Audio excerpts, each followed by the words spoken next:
Thanks to the help of the angel wings, Song Chang-ji began to fly, and his eyes expanded with malice, making a confident smile appear on his face. He knew that both Jiang Shanji and Jiu Lingqiu were watching everything from outside the secret realm. He asked what they felt at this moment and whether Jiang Shanji remembered when he had killed his sister on the northern battlefield in the cave back then, revealing that today he had come to cut the roots of their great seer. Jiu Kaishan's attention and everyone's was fixed on that. They were somewhat confused as they did not know how a member of the tanking divine clan had been able to infiltrate. No one could hear what he was saying since the surveillance system had no audio. Someone among them could read lips and finally revealed that an anomaly had occurred in the secret realm. And Song Chang-ji had trapped the remaining geniuses and was planning to execute their strongest geniuses in front of everyone.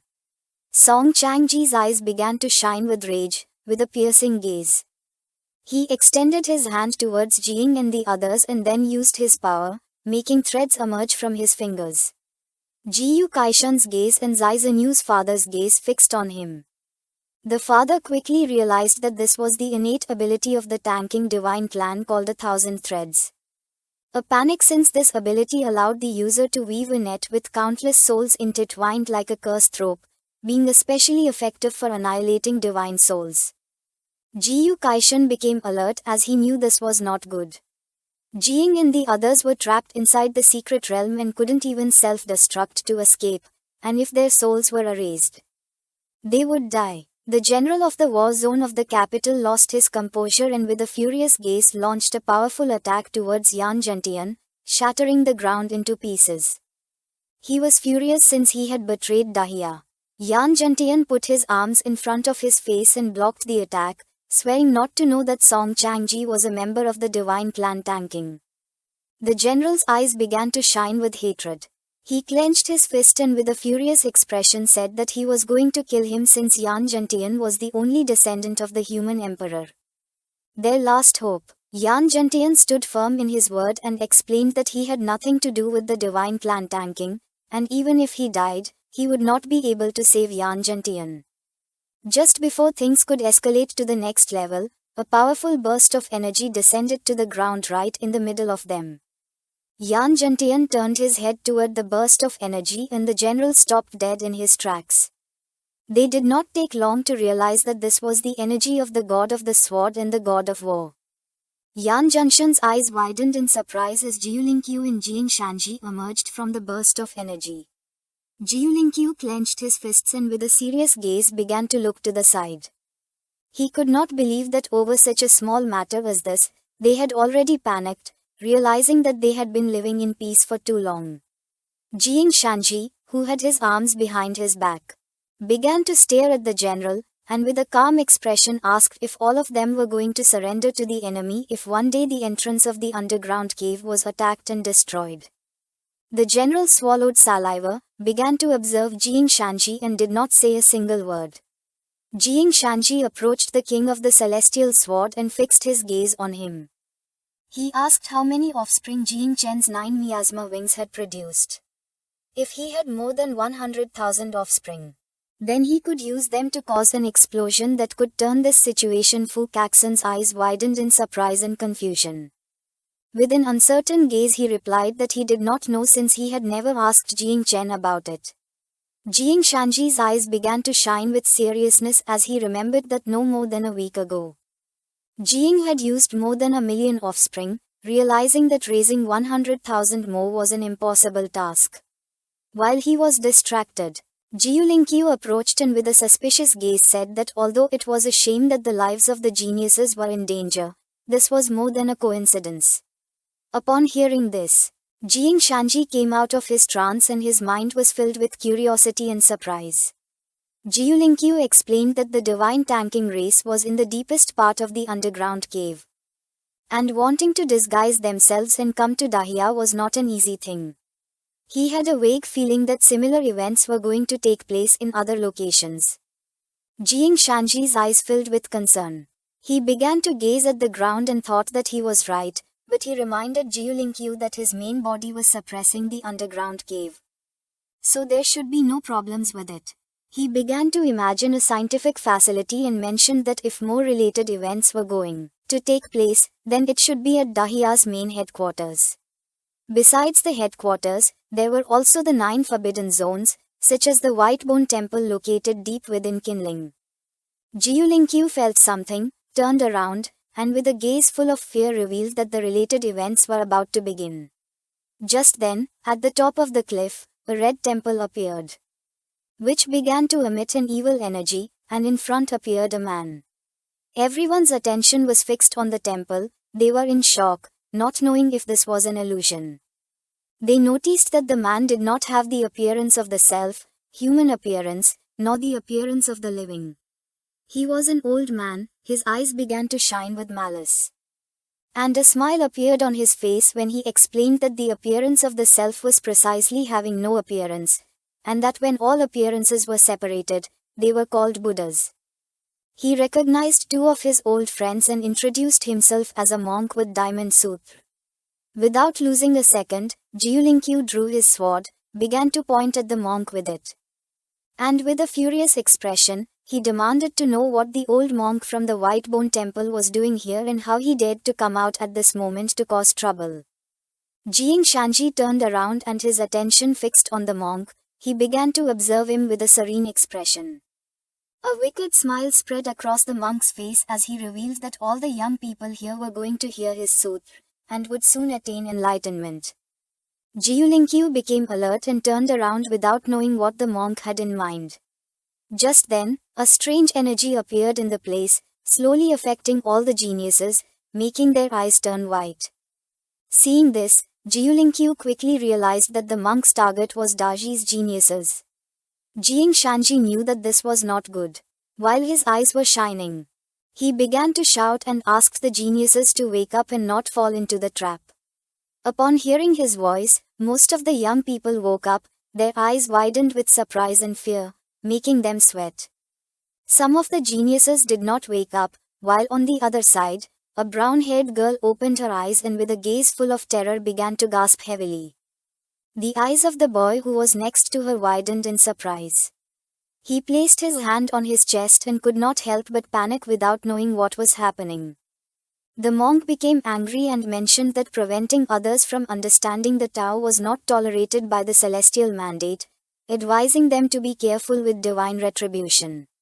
Upon hearing this, the attention of Jiulinkyu and Jiang Shanji was fixed on him. Just then, the heads of the geniuses who had not woken up were cut into pieces. The boy and the girl turned around, and upon seeing this, their jaws dropped and their eyes widened in fear. The monk explained that fortunately, the blessed geniuses had already ascended. For him, it was a pity because if Jiang Shanji had not intervened, in just 2 more seconds, more geniuses would have ascended to supreme bliss. Jiulinkyu could no longer contain himself. He gathered momentum and with a leap began advancing toward the monk with a gaze full of hatred. He decided to take care of this demonic monk since when he cut him into pieces, he would not have the strength to attack. He also explained to Shanji that the change in the secret realm was only the beginning and that a single movement could affect the entire body. Asking him to stand firm and return to the cave, Jiang Shanji looked to the side and saw black smoke emerging. His attention fixed on them and he did not take long to realize that a great calamity was upon Dahiya. With a determined expression, he called the attention of all the kingdom's guardians, giving them the order to return to their war zones to defend them, and that there must be no mistakes. All the kingdom's guardians jumped and began to return to their posts. They knew that the general situation was important, swearing to Jiang Shanji to protect Dahiya with their lives and redeem their sins with merits. Shanji's attention, who had his arms behind his back, and Jiu Kaishan's attention were fixed on them. They began to ponder in silence. Jiu Kaishan turned his back and with a gaze full of determination revealed that if Jiang Chen lost his life in the secret realm, once this was over, he was going to follow Jiang Shanji to the cave and annihilate the entire tanking divine tribe. At first, Jiang Shanji remained silent. But then his eyes widened in surprise and something caught his attention. In front of them was a screen showing what was happening in the secret realm. Jiang Shanji and Jiyu Kaishan's eyes widened in surprise as they did not know what was going on. Inside the secret realm, Jiang was standing in front of Song Changji, who was kneeling on the ground and bleeding from his mouth. Seeing this, Jiang Shanji couldn't help but laugh, and although he didn't know the reason, it seemed that there had been an unexpected turn inside the secret realm. Now that Song Changji was kneeling before Jiang Chen, they could be at ease. 5 minutes ago, Ying Zan, whose eyes were shining, placed his hand on the ground and gave the order to his blood-armored dragon to attack. Not far from him was Jiang Wushuing, who with a furious gaze, ordered his god of war body to tear Song Changji into pieces for him. Most of them were injured. The attention of Song Changji, who was flying, focused on them. He couldn't help but smile and asked why they were wasting their strength, and if they didn't know that the more they exerted themselves, the more they would suffer from the reaction of their own power.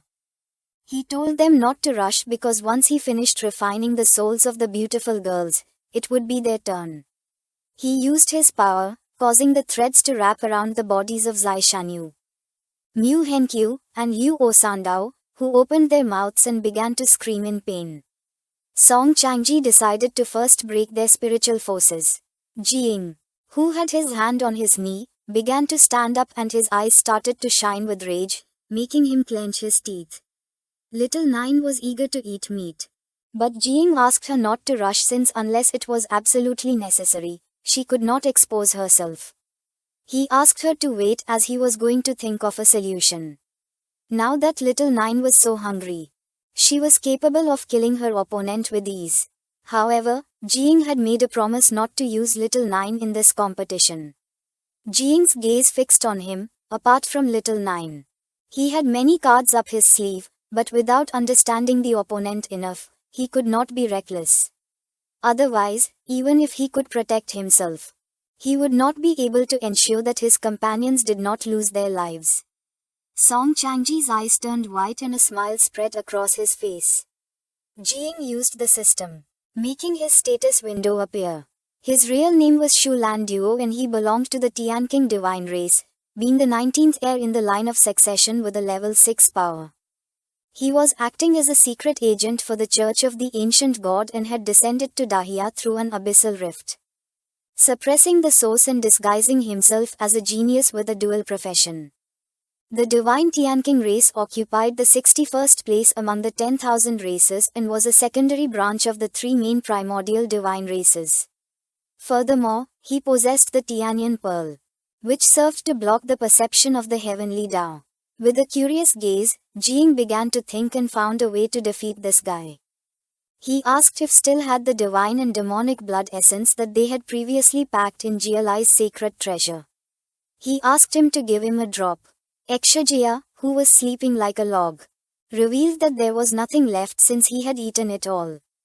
Ekshajaya transformed, and while his eyes were shining, he extended his hand towards Jiang and mentioned that if he wished, he could extract the drop of blood from his body to give it to him.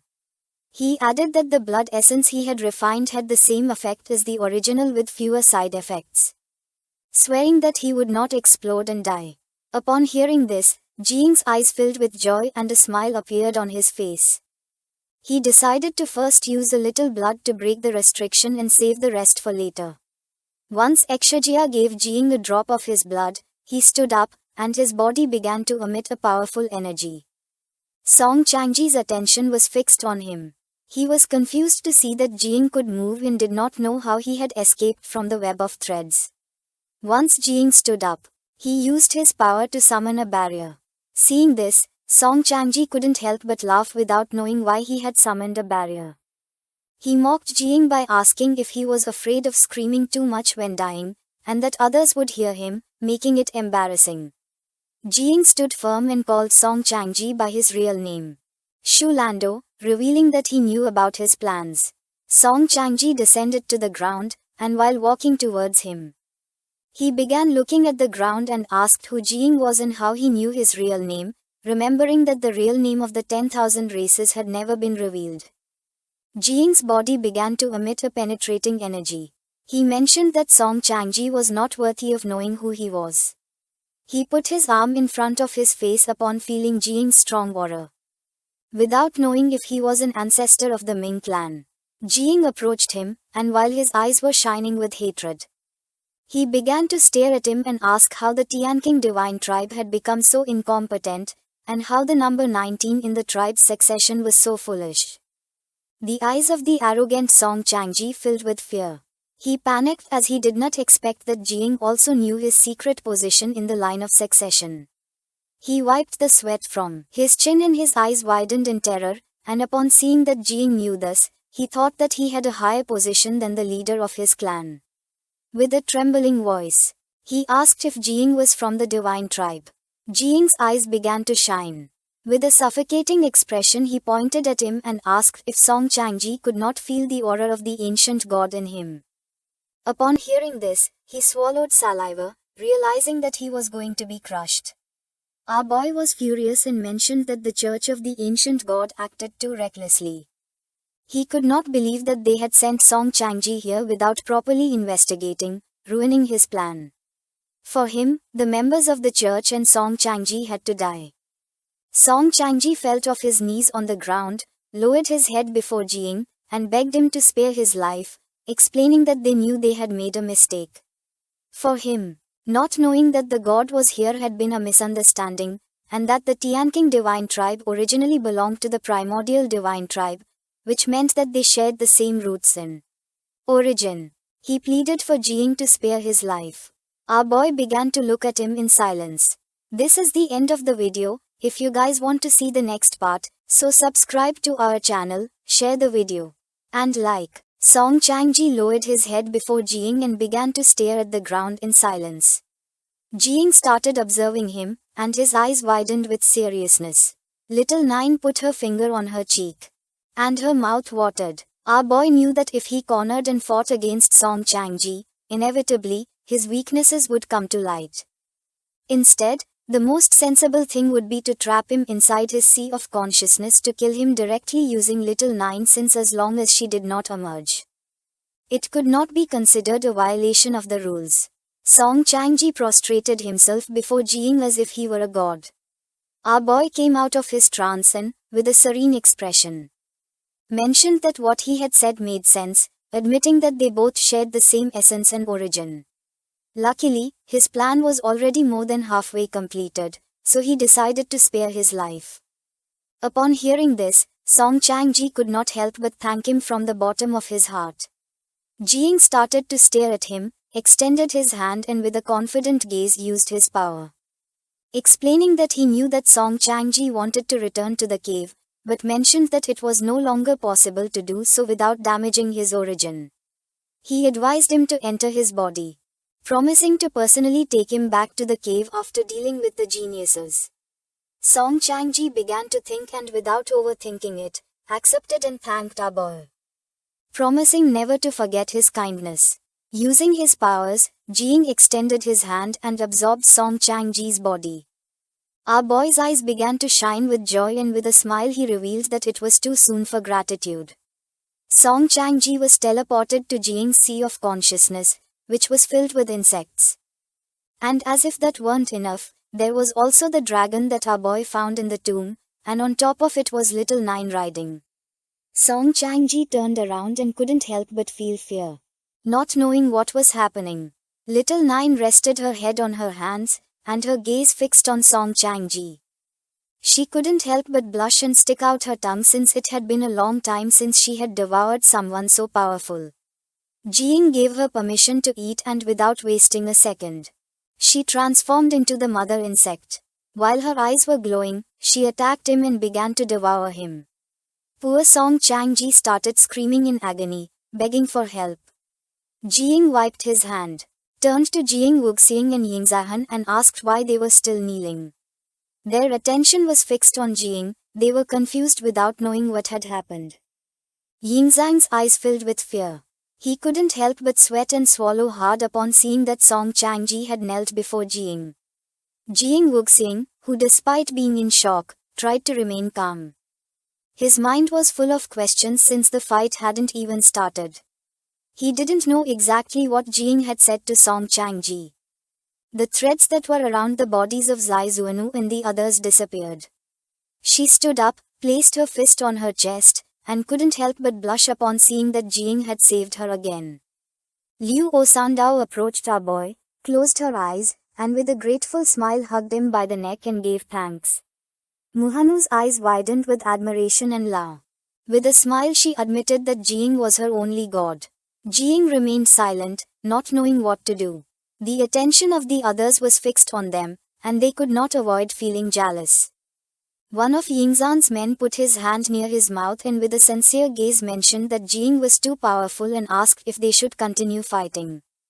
Yingzhan felt somewhat embarrassed and with an angry gaze turned towards him and explained that Jing had saved all their lives, so if they wanted to fight against him, it had to be after the battle for classification. Jing stroked Liu Osandao's head and his eyes expanded with joy. He turned towards them and could not help but smile. There was still less than an hour left, and now that no one intended to keep fighting, he suggested going to the center of the secret realm to rest a little and eat a barbecue while waiting for the remaining time to end. Mahanku started looking at our boy with an expression full of admiration and began to smile. They went to the center of the secret realm, and using the system's inventory, our boy took out the barbecue equipment, and while a woman was preparing the food, Jing and the others sat down to eat. Yingzhan grabbed a meat skewer and with a curious expression took a bite, thinking it was very good. Liu Osandao sat next to Jing and with a smile said that he had a great appetite. Just then, a system window appeared in front of our boy, informing him that he had ascended from level 39 to 48. His attention was fixed on it. He was in shock upon seeing that he had jumped 9 levels at once, not knowing if Little Nine had devoured Song Changji. Inside the Sea of Ko, Shusness was Little Nine, who had already devoured Song Changji. Her eyes were full of satisfaction. She felt something in her mouth and used her hand to pull out a thread, thinking it was thorns. The thread was covered in Little Nine's drool. Jing paid attention and noticed that the thread was Zhu Landuo's soul. A status window appeared. This thread was a first-level divine weapon with several abilities. The first one was called Illusory Soul Collapse, which allowed the user to release spiritual energy, penetrate the enemy's sea of consciousness, and destroy their essence. The second ability was called Soul Lock, which allowed the user to absorb surrounding spiritual energy and convert it into their own. The third ability was called Soul Descent, which allowed the user to activate residual souls to form a powerful auxiliary spiritual body in combat. The thread had various descriptions. It was composed of countless souls of living beings, and after being nurtured with spiritual power for 100 years, it could fully fuse. The thread was currently incomplete and needed to merge with more souls to truly become a first-level divine weapon. It had evolutionary potential, so the more souls it devoured, the higher its quality would be and the more its level would increase. The special attribute of this weapon was that it could not recognize an owner or be temporarily activated. It required nurturing with spiritual power before it could be used. Jing appeared in the sea of consciousness, and his attention was fixed on the thread. With a serious expression, he realized why Song Changji had previously said that he needed time to refine the souls, realizing that the reason was that this weapon was not in its complete form. Now our boy had another hidden card that he could use. He decided to first nurture the thread with the help of the tree so that it would later recognize him as its owner. For him, raising equipment was not as profitable as raising insects. Little Nine's mind, who was flying beside Jing, was filled with confusion. She could not understand anything. The tree began to nurture the thread, and just then, a system window appeared informing him that the thread had been nurtured and could now proceed to recognize its owner. Jing was in shock at how quickly the tree had nurtured the thread. In reality, he had thought about nurturing it with divine soul energy to accelerate the process.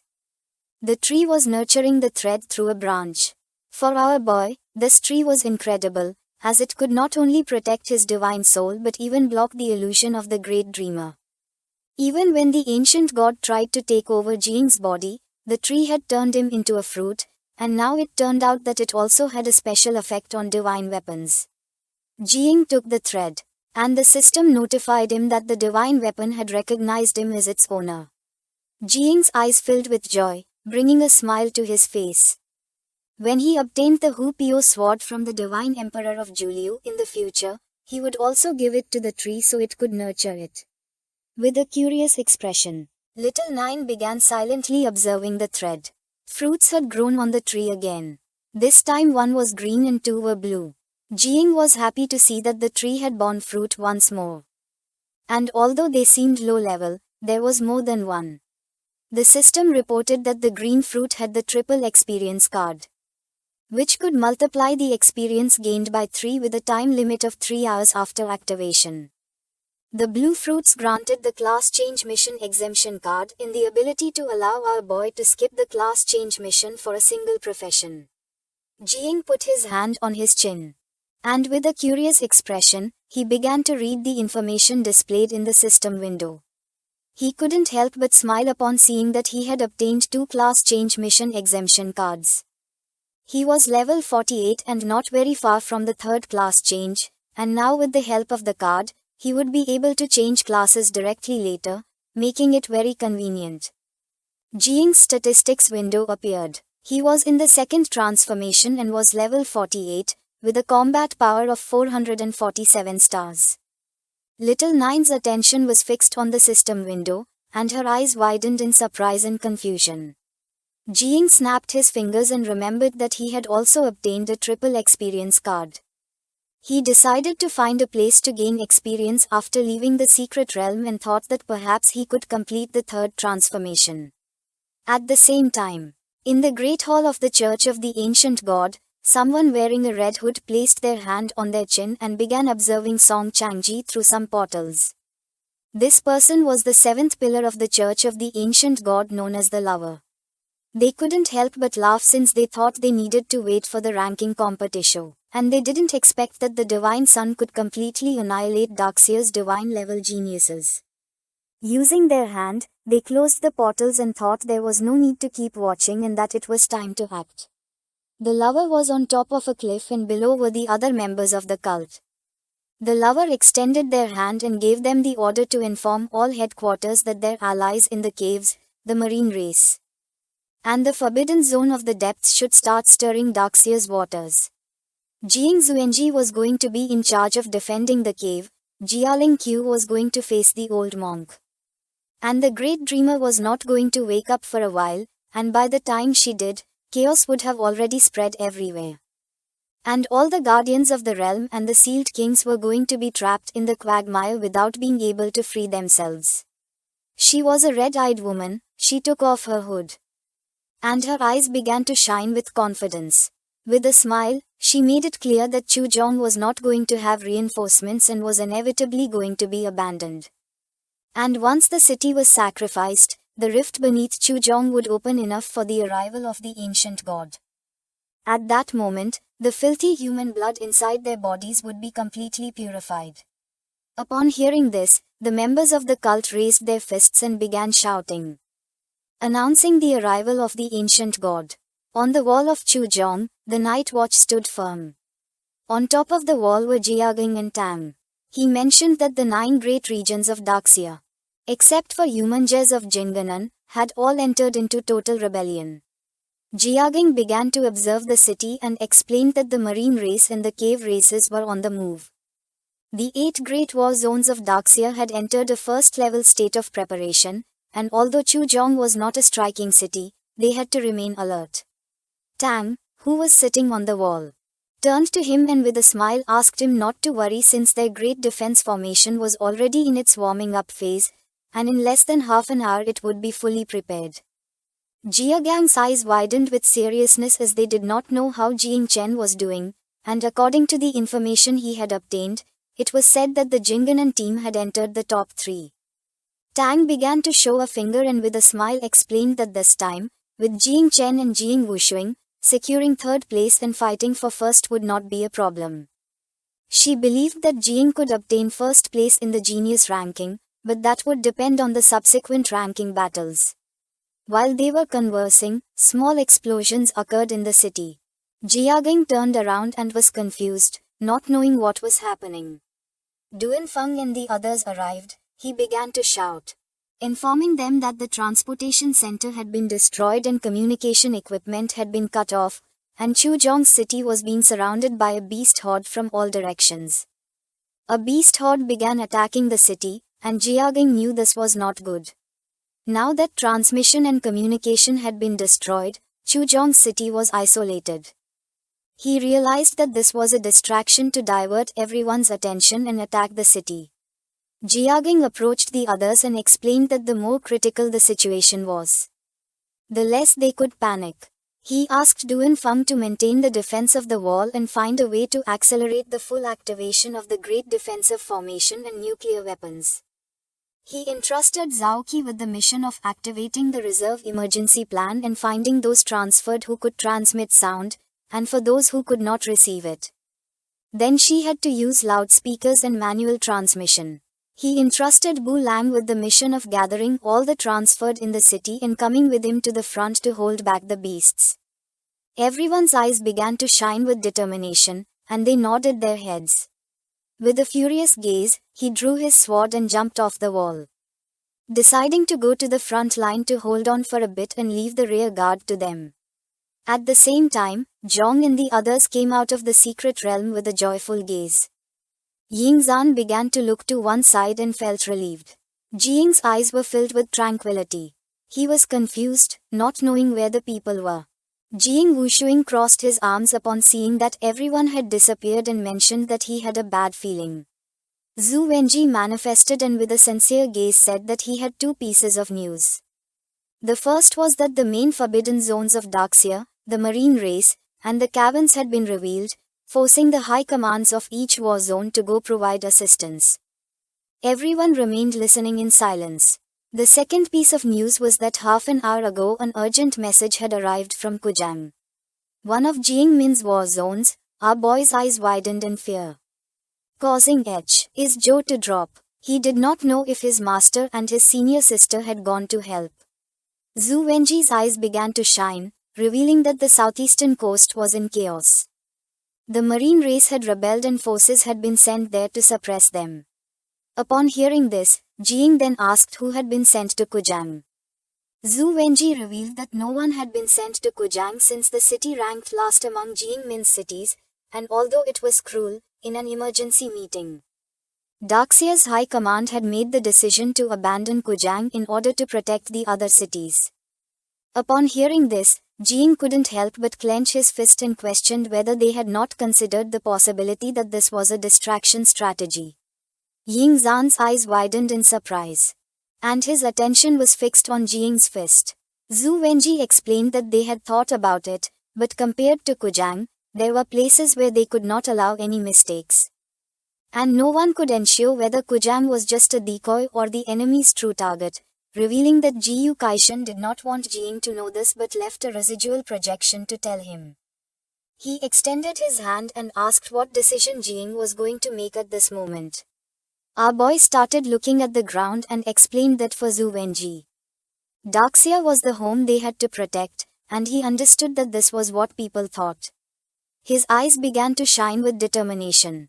He clenched his fist and started releasing insects, and decided to return to Kujang since for him it was his home and no matter how insignificant it was, he would never abandon it.